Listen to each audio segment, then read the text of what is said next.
बहुत बहुत धन्यवाद। सबसे पहले तो मैं भ्याणी बादशाहपुर की इस पावन पवित्र धरा को प्रणाम करती हूँ और इस धरा पे आए मेरे पिता तुल्य बुजुर्गों, भारी संख्या में आई मेरी माताओं, बहनों, मेरे भाइयों और देश का उज्जवल भविष्य प्यारे बच्चों, मैं आप सबका बहुत बहुत धन्यवाद करती हूँ, अभिनंदन करती हूँ। आदरणीय ओम प्रकाश जी चौटाला ने आप सबके लिए राम राम भेजिए, इसलिए आप सबको घनी घनी राम राम। इंडियन नेशनल लोकदल का पूरा परिवार आज आपके बीच में है। बहुत ही मेहनती मेरे बड़े भाई कलीराम खेदर जी आपके हलका के अध्यक्ष हैं, साथ ही साथ बलराज सब्रवाल जी, आपके मेरे बड़े भाई ईश्वर शोरान जी, बड़े भाई राजीव राजा जी, सुमन प्रोमिला और जिला की अध्यक्ष रामा जाखड़ जी, मैं सबका बहुत बहुत धन्यवाद करती हूँ, अभिनंदन करती हूँ, क्योंकि इंडियन नेशनल लोकदल पार्टी का एक एक कार्यकर्ता, मैं तो यही कहती हूँ, रीढ़ की हड्डी है, क्योंकि उसके बिना, कार्यकर्ता के बिना कोई भी संगठन संपूर्ण नहीं होता, ना ही आगे बढ़ सकता। मेरा भाई सुभाष भी आया है, सबका मैं बहुत बहुत धन्यवाद करती हूँ।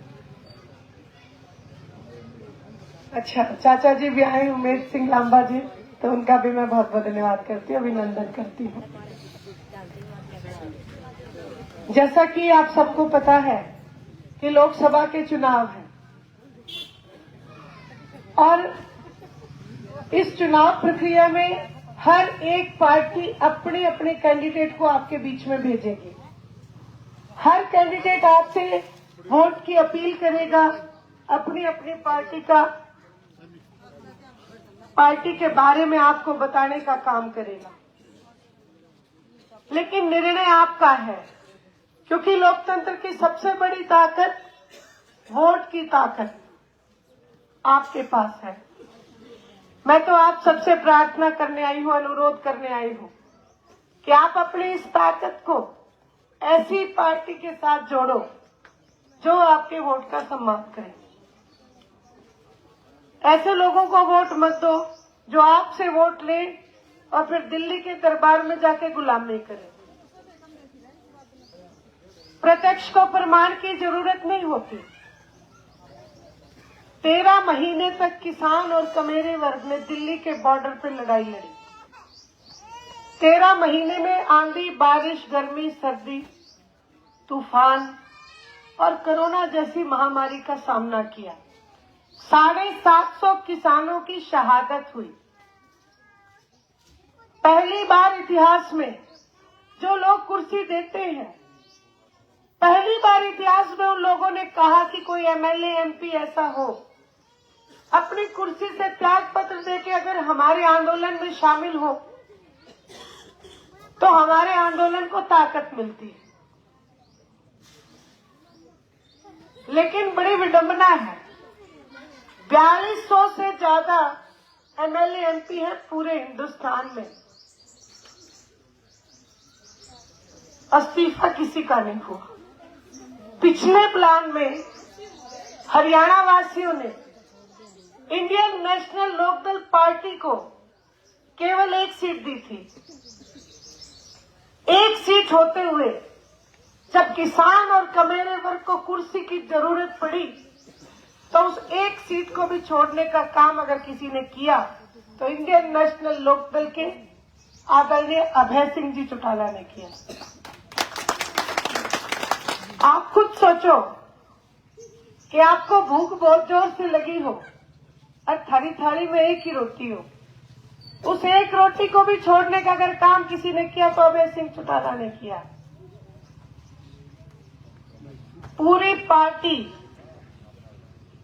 तो 1 इस्तीफा नहीं था, पूरी इंडियन नेशनल लोकदल पार्टी दांव पे लगाई थी। पार्टी के सभी नेताओं ने इकट्ठे होकर अभय सिंह जी चौटाला के पास कहा कि आप ये क्या निर्णय ले रहे हो, हमारे पास तो 1 ही तो सीट है। लेकिन अभय सिंह जी चौटाला ने कहा कि जब मैं बॉर्डर पे गया था तो मेरे बड़े बुजुर्ग किसान नेता, उनकी आंखों में एक मेरे प्रति विश्वास था कि कोई आए ना आए, चौधरी देवीलाल का पोता जरूर आएगा। और उन्होंने यही बात पूरी पार्टी को समझाई कि मैं अपनी जबान दे के आया हूं और जो काम आदरणीय चौधरी देवीलाल जी ने सिखाया, जो पार्टी की विचारधारा है, उसको आगे बढ़ाऊंगा और इस्तीफा दूंगा। 27 जनवरी को जाके उन्होंने इस्तीफा दे दिया। इस्तीफा देने के बाद ऐलनाबाद का उपचुनाव हुआ। ये जो आज कांग्रेस के नेता आपके बीच में आके कहते हैं कि हम तो किसान के साथ और काले कानूनों के खिलाफ हैं, इन्हीं के विपक्ष के नेता भूपेंद्र सिंह जी हुड्डा ऐलनाबाद के उपचुनाव में गए और ऐलनाबाद हल्के में एक गांव है जमाल गांव के मंच के ऊपर चढ़ के कहने लगे कि आया तो हूं कांग्रेस खातिर, पर कांडा मेरा दोस्त है, कांडा मेरा मित्र है। सीधा सीधा इशारा करके आए, बोल के आए कि कांग्रेस को वोट दो ना दो, पर बीजेपी को जरूर दे दो। अपने यहाँ पे तो अगर कोई नेता मंच पे खड़ा होके 2-4 बार चश्मा लगा ले तो भी लोग समझ जाते भी क्या इशारा करके गया है। और वहां वो सीधे स्पष्ट भाषा में बोल के आए कि कांडा मेरा मित्र है। नतीजा आपके सामने, ऐलनाबाद के उपचुनाव में कांग्रेस के प्रत्याशी की जमानत जब्त हुई। फिर कि किसानों ने वोट नहीं दिया, अभय सिंह जी की जीत का मार्जिन कम हो गया। दरअसल कांग्रेस बिक गई थी, कांग्रेस पार्टी ने बीजेपी को वोट डलवा दिए। अभय सिंह जी का मार्जिन जरूर कम हुआ, लेकिन किसानों ने अभय सिंह जी को पिछले चुनाव से 9,000 और ज्यादा वोट दिए। ये जो भ्रम फैलाने की स्थिति है, इसको आपको बारीकी से देखना पड़ेगा। फिर एक और बात आपके बीच में स्पष्ट करना चाहती हूं।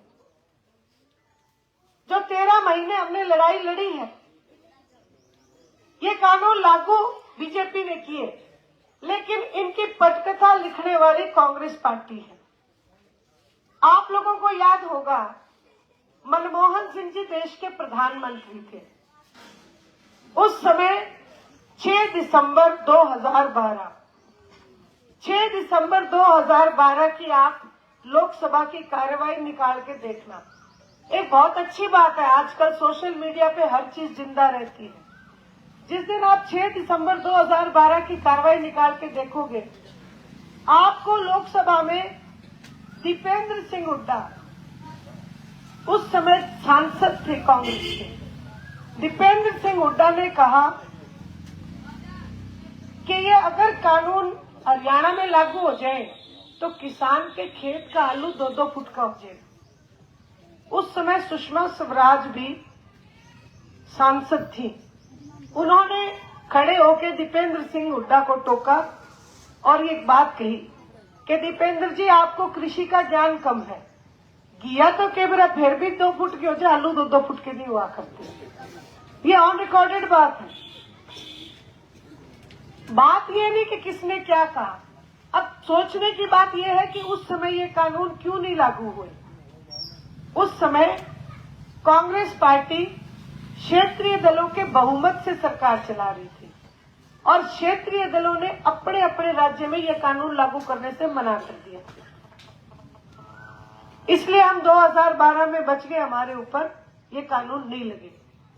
यही बात भारतीय जनता पार्टी के कुछ शातिर नेताओं को समझ में आई। पूरे हिंदुस्तान में इन्होंने एक तांडव रच दिया। हर राज्य के क्षेत्रीय दल को कमजोर करने की एक मुहिम चलाई। हर राज्य के क्षेत्रीय दलों को तोड़ा गया, हर राज्य के क्षेत्रीय दलों को कमजोर किया गया। हरियाणा प्रदेश भी इसका शिकार हुआ। इंडियन नेशनल लोकदल, जो कि हरियाणा ही नहीं पूरे हिंदुस्तान का सबसे मजबूत क्षेत्रीय दल है, उस क्षेत्रीय दल में भी कुछ गद्दार नेता हुए, जिन्होंने जहां आदरणीय चौधरी ओम प्रकाश जी चौटाला की पीठ में छुरा घोंपा, वहीं इंडियन नेशनल लोकदल के एक एक कार्यकर्ता का अपमान किया। कहते तो ये थे कि जमुना पार भेजेंगे, लेकिन जमुना पार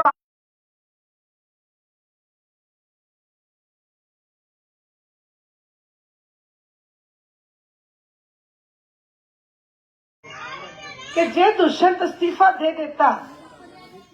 मैंने उनसे कहा, अभय सिंह ने दिया है इस्तीफा, बना दो मुख्यमंत्री।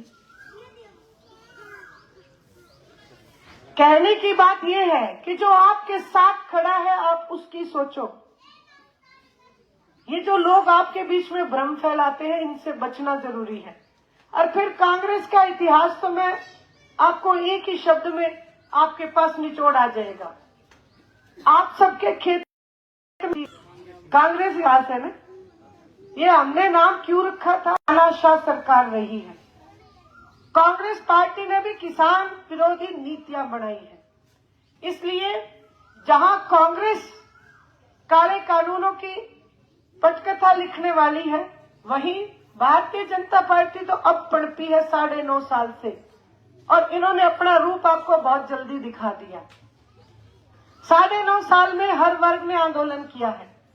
किसान ने आंदोलन किया, कर्मचारी ने, व्यापारी ने, डॉक्टरों ने, मास्टरों ने, आंगनवाड़ी की महिलाओं ने, आशा वर्करों ने, हमारे सरपंच भी गए थे ग्रांट लेने के लिए, सरपंचों ने, युवाओं ने। कौन सा ऐसा वर्ग है जिसने आंदोलन नहीं किया? देश का गौरव बढ़ाने वाले खिलाड़ियों ने आंदोलन किया। 9.5 साल में आंदोलन पे आंदोलन और टैक्स पे टैक्स। आप लोगों के ऊपर इतना ज्यादा टैक्स लगा दिया कि अगर आप दुकान से कोई सामान खरीदते हो तो दुकानदार उस सामान की कीमत लिखने के बाद जीएसटी लिखता है स्पेशल जोड़ के, फिर वो आप भरते हो। जहां एक तरफ आप लोगों के बीच में ऐसी सरकार आपने देखी जो आपके ऊपर टैक्स पे टैक्स लगाती है, वहीं दूसरी तरफ इंडियन नेशनल लोकदल का इतिहास उठा के देखो। इंडियन नेशनल लोकदल को जब भी आपने वोट दिया, इंडियन नेशनल लोकदल ने आपके वोट का सम्मान किया है। आपकी साइकिल पे टोकन लगता था, माफ कराया। रेडियो पे टोकन लगता था, माफ कराया। तंबाकू बीजने पे टैक्स था, माफ कराया। ट्रैक्टर के ऊपर टैक्स लगता था, माफ कराया। अब फिर से लगने लग गया। वही किसान की फसल खराब होने के सबसे पहले जो मुआवजा शुरू हुआ, हिंदुस्तान के इतिहास में सबसे पहले हरियाणा प्रदेश ने इस चीज को अपनाया। Indian national Lokdal party Chaudhary Devilal ji ने इसको शुरू करके दिया। गांव गांव में चौपारे बनवाई, जच्चा बच्चा की स्कीम, कन्यादान राशि, बुढ़ापा पेंशन। बूढ़ों को ये थोड़ी पता था कि बिना नौकरी के भी कोई पेंशन बन सकती है। ये जितनी चीजें मैंने आपको गिनाई, इनमें से आप ये बता दो किसी ने आंदोलन करा था क्या? किसी ने आंदोलन नहीं किया, लेकिन आपके वोट का सम्मान किया और आपके बीच में जन कल्याण की नीतियां बनाई। यहां मेरी बात आपसे कहने का यही अभिप्राय था कि आज क्षेत्रीय दलों को कमजोर क्यों किया जा रहा है, तो दिल्ली की गद्दी हिलने लग जाती है। ये हरियाणा 543 सीटें हैं, हमारे पास 10 सीटें हैं। ये सिर्फ और सिर्फ अगर हमारी सुनवाई करेंगे तो हमारा क्षेत्रीय दल अगर ताकतवर होगा तो ही हरियाणा की सुनवाई करेंगे, नहीं तो नहीं करेंगे। ये आपने प्रत्यक्ष रूप में देखा है। और दिल्ली की गद्दी तक भी अगर कोई क्षेत्रीय दल पहुंचा है तो आपका इंडियन नेशनल लोकदल है। चौधरी देवीलाल जी ने दिल्ली की गद्दी भी आपको फतेह करके दी। मेरा आपसे यही अनुरोध था। बाकी तो आप लोगों से मैं इतनी लंबी चौड़ी बात ना भी करूं तो भी, क्योंकि आप सब मेरा परिवार हो, और बहनी बात शाहपुर वालों की तो डबल जिम्मेवारी है। आप सब लोगों का खुद का इलेक्शन है। ये ना सोचो कि सुनैना इलेक्शन लड़ रही है, ये सोचो कि आप लोग इलेक्शन लड़ रहे हो। पूरे उपलाना में आप खुद जाओ कि ये हमारे घर का इलेक्शन है और इस इलेक्शन को हमें जीतना ही जीतना है। वहीं जिस दिन भी आपने चश्मे के निशान को मजबूत बना दिया, उसी दिन पहली कलम से चौटाला साहब ने कहा है कि जो बुढ़ापा पेंशन 100 रुपए चौधरी देवीलाल जी ने शुरू की, उस पेंशन को बढ़ा के 7,500 रुपए करने का काम करेंगे। उस समय के 100 रुपए 10,000 के बराबर थे। आज युवा वर्ग सबसे ज्यादा परेशान है। युवा वर्ग आज बहुत मायूस है। 32 बार पेपर लीक, 33वीं बार परसों हुआ है। 33 बार पेपर लीक हो चुके हैं। एक बार गलती हो सकती है, 2 बार भी हो सकती है, लेकिन 33 बार पेपर लीक होने का मतलब सरकार पूर्ण रूप से भ्रष्ट है। इसलिए आप सब लोग इस सरकार की मंशा को समझो। चौटाला साहब ने कहा है हर घर से एक बालक को नौकरी देंगे, चाहे वो बेटा हो चाहे वो बेटी हो। जब तक उस बच्चे को नौकरी नहीं मिलेगी, 21,000 रुपए महीना उसको बेरोजगारी भत्ता शुरू करके देंगे, ताकि वो अपना खर्चा आराम से निकाल सके।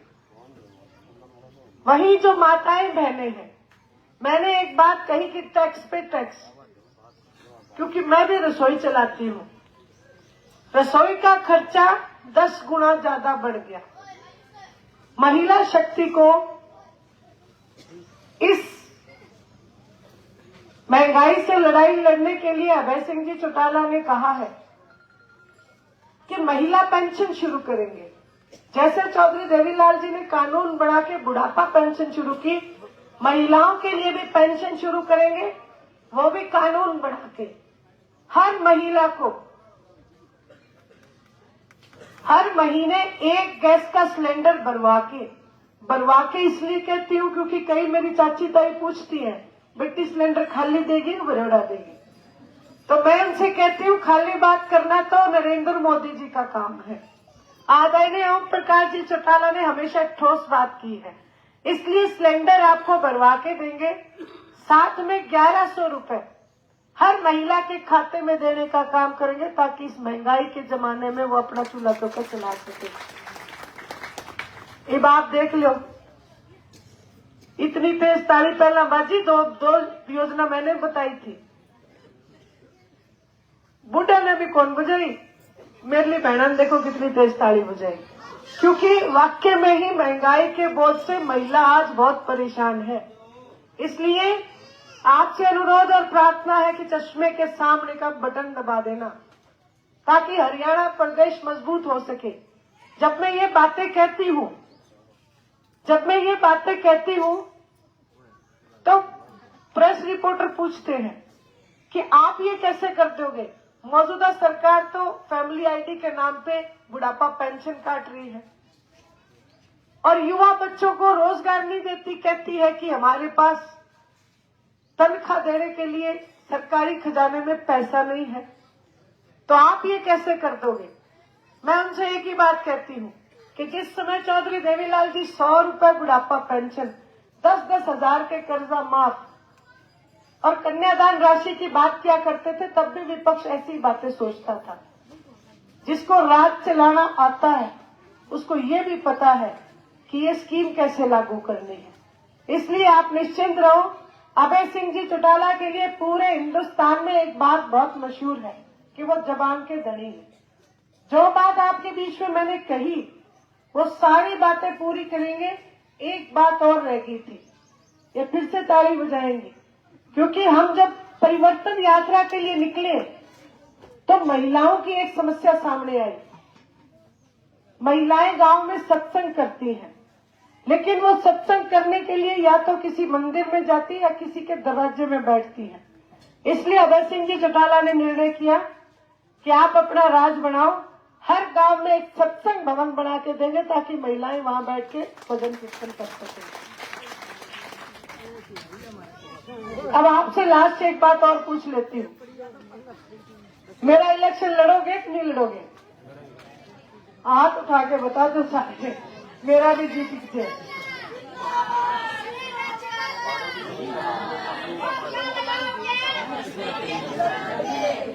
तो फिर आप इलेक्शन लड़ो। जो गांव के पानी की समस्या है, उस समस्या की जिम्मेवारी मेरी है। आपका बढ़ते ही सबसे पहला काम गाड़ी बादशाह से उसको अपन दूर करेंगे। यही बात आपके बीच कहने आई थी। आपने मेरी बात सुनी और मुझे मान और सम्मान दिया। आप सबका बहुत बहुत धन्यवाद।